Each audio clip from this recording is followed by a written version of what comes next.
राजेश पनवल, इनका सवाल ऐसा है कि इंसान जो होता है वो प्रकृति का हिस्सा होता है, यानी नेचर का हिस्सा होता है, और उसने ज़्यादा से ज़्यादा प्राकृतिक होना ही, क्या ये अध्यात्म है?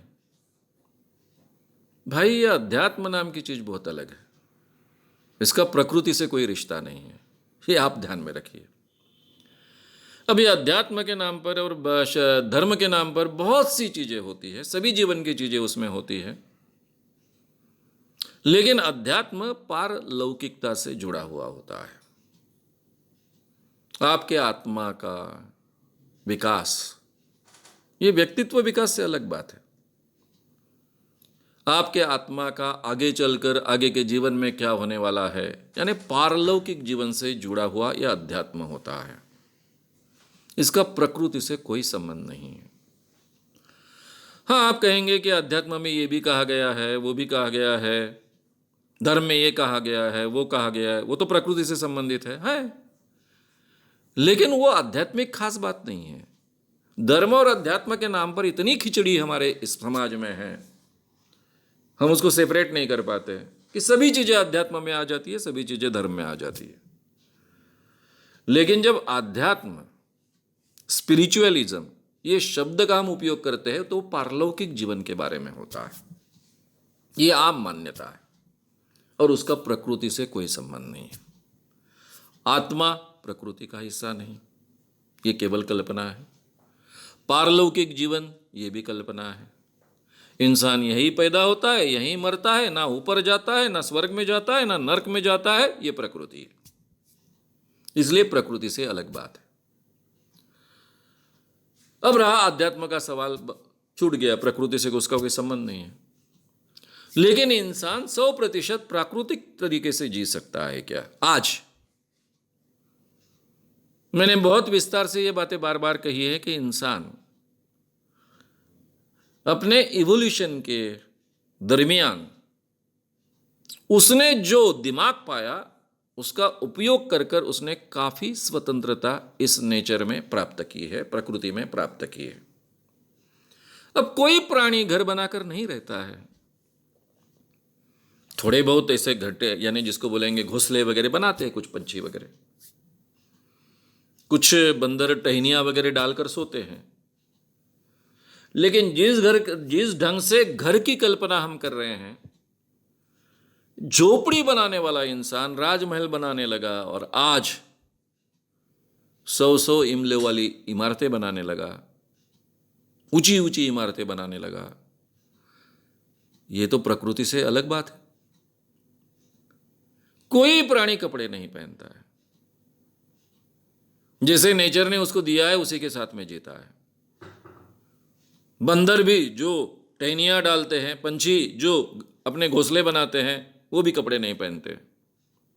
हम कपड़े पहनते। तो हम अलग अलग औजारों का, साधनों का उपयोग करते हैं।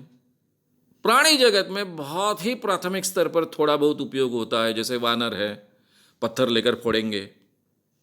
कुछ प्राणी हैं, थोड़ा सा दिमाग लगाकर कुछ नेचर का उपयोग कर कर थोड़ा सा आउट ऑफ वे जाएंगे, वो भी उनमें जेनेटिकली आता है।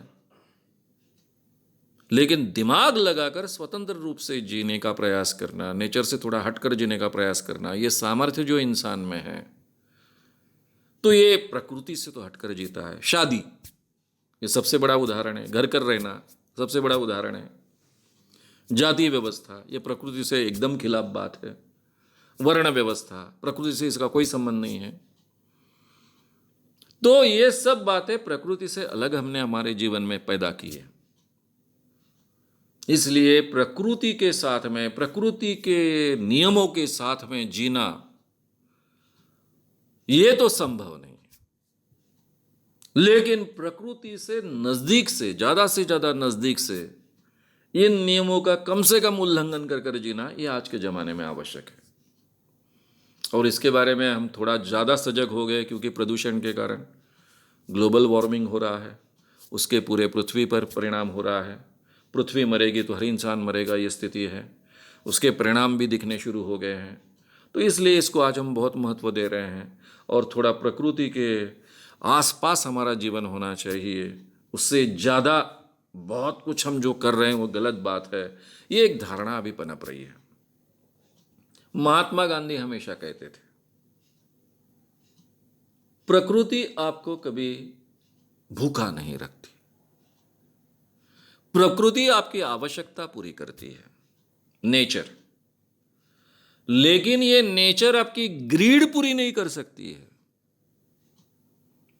ये जो ग्रीड होती है इंसान की, हाव होती है, बहुत कुछ पाने की ख्वाहिश होती है, ये नेचर से सब खींच लेने की ख्वाहिश होती है, इसके लिए पृथ्वी में, प्रकृति में जगह नहीं है। आपकी आवश्यकताएं पूरी करने का सामर्थ्य प्रकृति में है, आपकी ग्रीड पूरी करने का सामर्थ्य प्रकृति में नहीं है। एक वाक्य से बहुत सुंदर तरीके से ये बात हम तक पहुंचाई है। मुझे लगता है आपके इस सवाल का जवाब पूरी तरह से आप तक पहुंच गया। अगर आपको ये वीडियो पसंद आया हो तो उसे ज़रूर लाइक करें, लोगों में ये अवेयरनेस फैलाने में हमारी मदद करें। वीडियो को ज़रूर शेयर भी करें।